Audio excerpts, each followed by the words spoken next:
to chat about all of the things, including Spanish and also placement preferences. But before I do, I just want to check, did you get the state allocation email last night from our Director of Recruitment? Super. Now, obviously, from your placement preferences, we saw that you were you considered both Victoria and Tasmania. So the fact that you've been allocated to Victoria, how does it feel? Yeah, super. Most definitely. Now, the only thing that we can't confirm just yet is that kind of succinct radius that you gave us between Bendigo and Sunbury, I believe. And the reason for that being is we are still defining and gathering school placement.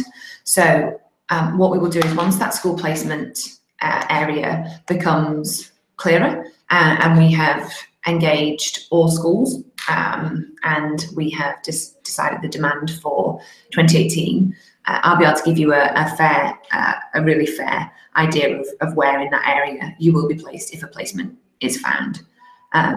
We understand your primary carer duties, and I understand your priorities, that not willing to relocate and that it needs to be between those areas. So I feel like I've got a really clear understanding. But is there anything else you'd like to add there, or any further information that's happened over the last couple of weeks that you'd like me to be aware of?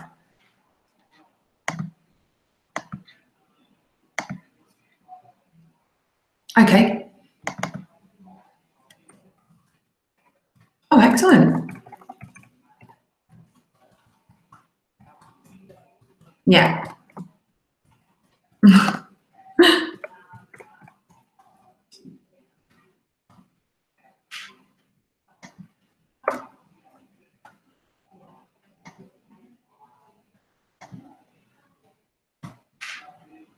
Yeah. Yeah. So, sorry, just to clarify, you're on long service leave until mid-October, and then if a placement isn't found within that, then you will start looking for other alternatives because of your desire not to go back to that old city job, and I understand that. In terms of Victoria, the placement process really heats up and will be in full swing by September. So we will be able to give you a really clear identification by the end of September, whether this is something for you, and that's kind of at the latest point as well. So over the next couple of months, I'll keep regularly checking in with you, and once we've got that really clear idea of school demand from those regional and kind of outer metropolitan areas, I'll be able to let you know whether this pathway is the possibility for you next year.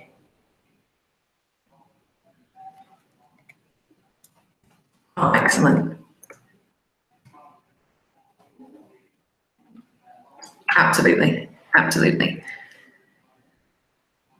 Yeah, having been financially responsible for Little Lives, I can imagine is the biggest priority for you, and that is why, because we don't create the vacancies, I can understand your kind of frustration in the fact that we can't give you these answers right now.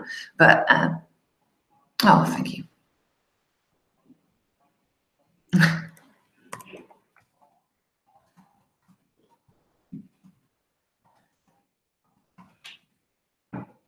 Yeah, well, we're very lucky it has too. Now, there was also the Spanish piece that you wanted to talk about from an email that I received from you a couple of weeks ago. Now, in order to be able to teach Spanish, you need to get in touch with the professor of Spanish at a tertiary institution. So whether you are still in touch with someone from university, if not, I can get our admissions manager to kind of send you through the statement of equivalence information, because that is what you need to get from a university. I'm not sure if there's any cost involved at the moment, but I can definitely find that out for you and then be able to let you know by the end of the week.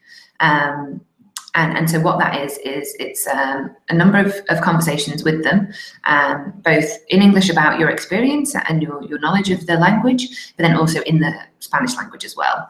And once the professor is happy with your proficiency, he will sign you off, and that statement of equivalence is accepted by the Victorian Institute of Teaching as evidence to say that you can teach. So, I mean, the only thing we can go on really is kind of like the level that a major would give you in tertiary education. So,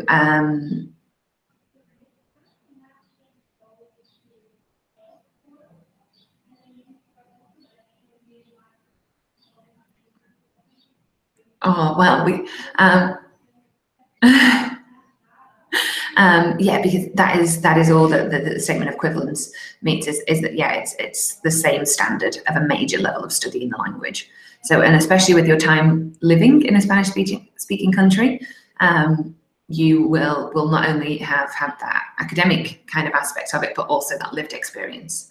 So let me get the admissions manager, Jack, to give me all the information on how about you can go about doing that. And often it's pretty quick. You usually get the statement of equivalence there and then, once they're happy with that. And then all we would need is just a scanned copy so that we can then update your learning areas. Super. It does, it definitely does. No, I don't. Well, I actually went down the French route at school. I had 1 year of Spanish and I did enjoy it. My teacher was fabulous. But yeah, I was much more of a French girl. I think that's because we went to France a lot more on holidays.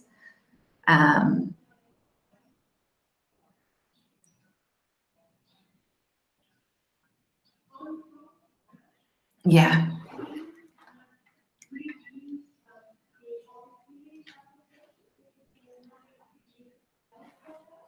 It is mind blowing.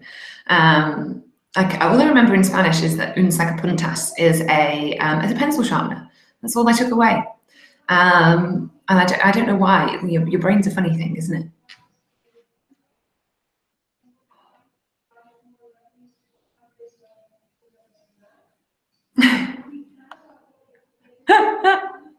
That's definitely not a bad thing to have. A number of the students that I taught when I was at school, English was their second, third, or in some cases fourth language that they had learnt, and depending on their route to England. And I was just so empathetic with them because they were translating between 2 or 3 different languages at one point. And they were 12 and 13, and I was just amazed by that.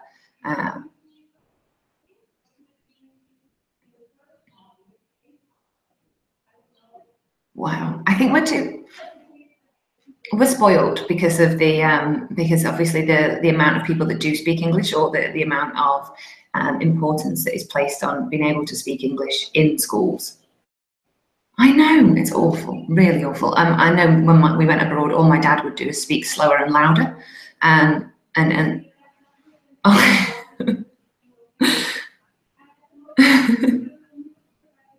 Oh, I know. Well, at least your children will have a good example, a much better example in yourself growing up than me and my dad. But he has many other good qualities. Now, Jo, something I did also want to chat to you about is obviously the majority of people that come through the program in the last few years haven't had a family. We are slowly the diversity is changing, and we are having a number of career changes and people with responsibilities outside of the classroom. So I just wanted to chat kind of about the program demands and what that looks like in a bit more detail, and give you the chance to ask a few questions around that. Is that okay? Fabulous. So with the kind of 80-20% split between the day, it means that in wherever you're placed, you will have an 80% teaching load, which can look like 4 days a week, or sometimes it can look like 3 full days and 2 half days a week. And during that off time, it is often favoured that you focus on your masters. I know people focus on their planning time and do their masters at the weekend, or do a little bit of masters over the evenings and do their planning time on that day off. It's whatever works for you. There's no prescribed way. And then just in terms of holidays, you are fully entitled to all of the holidays that teachers get. We just ask for, obviously, the 6-week initial intensive residential part at the beginning of the year. And then in your mid-year break, so in July, so right now the mid-year intensive is happening in Victoria, up in, I believe it's up in Parkville this year. And then we will ask for a week of your time in January for the inter-cohort week, which is where you come back after your first year of teaching. And then again in the July in your second year for your mid-year intensive, just so you can not only connect back with your cohort, but also complete face-to-face modules of both the leadership development program and the masters. Now, does that all fit in with what you expected and the structure and demands of the program that you expected when you applied?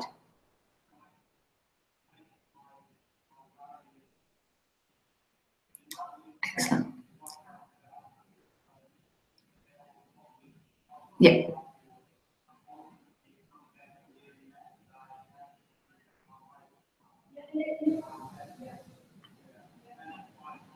Yeah, and then obviously with that, school teachers, they are designed to be able to finish at the end of school, but there is a certain amount of time allowance during the evenings that you will have to mark books and the planning and the preparation time. Do you feel that you'll be able to cope with those kind of time demands? Oh. You are fully aware then of those next. Mm.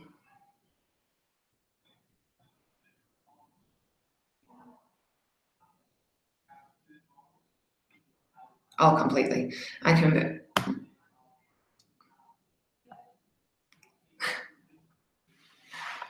Yeah, and it'll take time to find your groove and find what works for your husband and for your children and for your planning. I know I prefer to get into school early and just go over my lessons, make sure I had everything there, and then leave when I felt I needed to in the evening. But it's just what works for you, and also your teaching and leadership advisor can get you into that routine as well. There's a lot of times where I wasn't marking books in the most efficient way.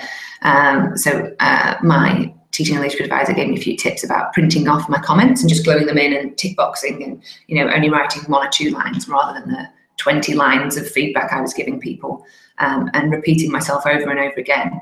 So it's just not feeling the pressure to always recreate the wheel, and just finding what works for you.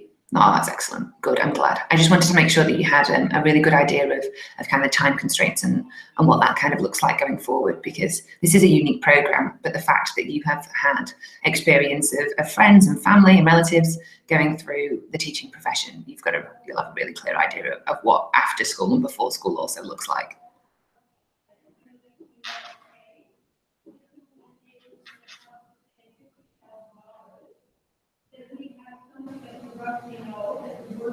Oh, exciting.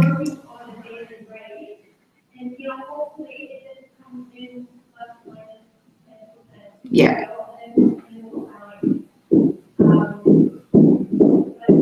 Very true. Oh, that's good. That is great.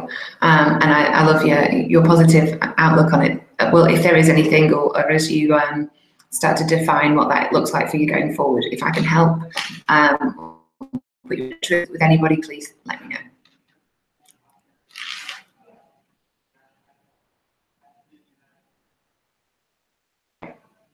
I understand that. It does. Definitely. Most definitely, yes. And I definitely admire your bravery. And I and I was going to say, a change is as good as a rest, but you've had your rest from your long service leave, and now you're going very hopefully into a change. And yes, they call it long service leave for a reason. And when I found out about it, I think it's definitely necessary. Excellent. Well, Jo, okay.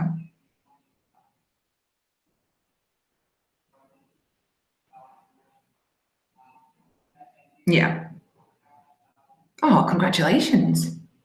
That's fantastic. It keeps things interesting. Well, I'll leave that up to you to decide. Maybe Chinese or Japanese, or I'm quite thrilled with the Asian languages at the moment, because they're definitely not something that we had access to when we were growing up. And I think, yeah, it makes it easier, doesn't it?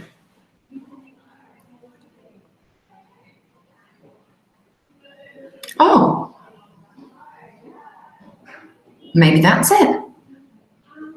And also that would be a fantastic skill to pop out and then say a few lines and ask what language do people think that you're communicating in. That would be very good. Joe, thank you so much for taking the time to chat with me. Going forward, in a couple of weeks, we'll have another capital city dinner in Melbourne. I will aim to give you far more notice than I did last time in terms of when and where it will be. It will be in Melbourne, and we are looking, let me just get it up, give me 1 second. We are looking at it to be within the first couple of weeks of August. And that's just a chance for everybody that's received an offer in round 1, like yourself, and those that we are currently selecting. I'm off to Perth this afternoon to conduct some selection days over on the west side. Oh, please excuse me. Oh, yes. So it'll be any time between the 7th and the 19th of August. I'm going to confirm that by the end of next week. So I'll shoot you an email just in case that our calendars align and you can make it. It'd be great to see you. But if you are ever in Melbourne and fancy a coffee or want to come into the office and chat face to face or anything like that, it'd be great. You don't ever think that we just have to keep going over the phone. And in the next couple of weeks, we're going to start the Associate Blast, which is just a regular, every 2 weeks, there'll be an email that's sent out, and it kind of gives information on preparation materials, resources you might find useful, webinars and events that you can attend. And it's just a great way to kind of get into that habit of getting your bi-monthly updates that way, because when you're in the program, that's how the majority of Teach for Australia information is communicated, through the Associate Bulletin. So it's just a great way to stay connected and informed. Wonderful. Fire away.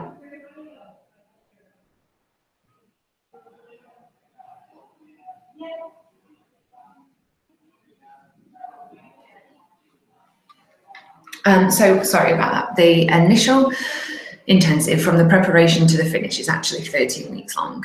So the first 7 weeks are cloud-based learning. So that will be resources available online that at a minimum take up to 1 to 2 hours per module to complete. And then there will be a certain amount of resources there that are often there for you to dig a little deeper. So they're not required resources, but if you want to learn a little bit more about that topic that they're talking about, there's extra things there for your pleasure. And then after the 7-week preparation material is when the actual initial intensive starts. So that will be in Metropolitan Victoria. It is there is a residential component to it, but we have had, and as we grow, and we have had a number of people either bring family with them, or we can look at if it's not feasible for you to stay there for the whole 6 weeks, kind of that commuting in. But there is and has been historically a kind of 95% attendance rate. So that looks like sessions run from Monday morning to Friday afternoon. There are some sessions occasionally on a Sunday in the afternoon, and they run for the first 4 weeks. So we're expecting initial intensive, the start date to be anywhere between the 16th and 20th of November, just as we confirm our university partner. The logistics will be confirmed then as well. And then it's often 4 weeks before Christmas with a 2-week break, and then 2 weeks after Christmas. And they will be with your Victorian cohort, so all those people that received the same email as you yesterday.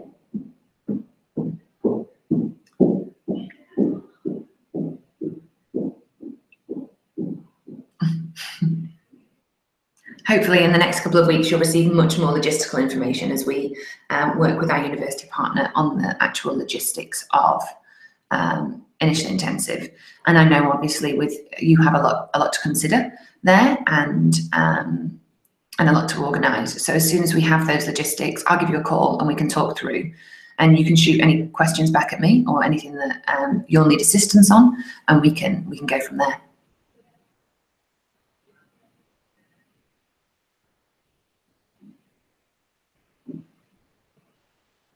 Yes.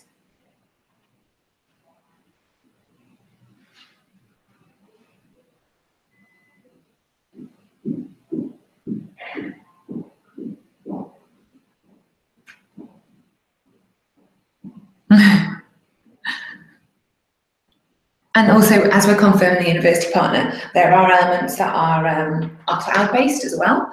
So we can find out, how many days you would need to be there in person. We would always need your time. So over those days, you would have to commit to the classes, whether they're webinars or whether they're in person.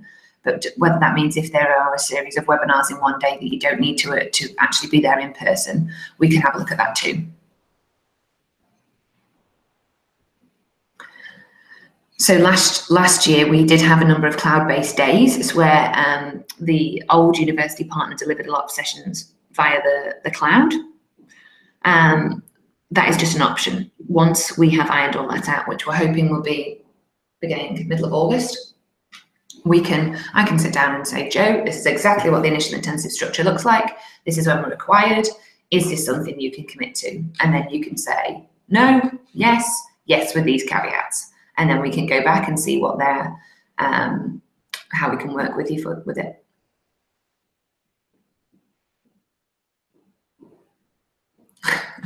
There really is. Yes. I also think it increases your problem solving nature.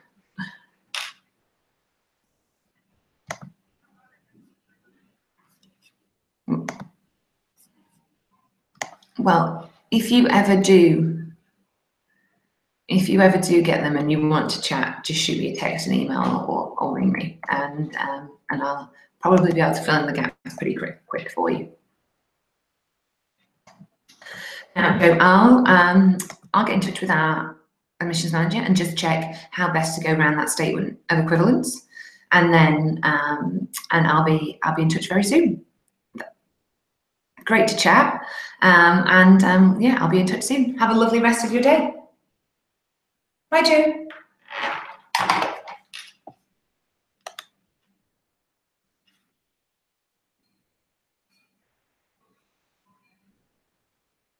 Hmm.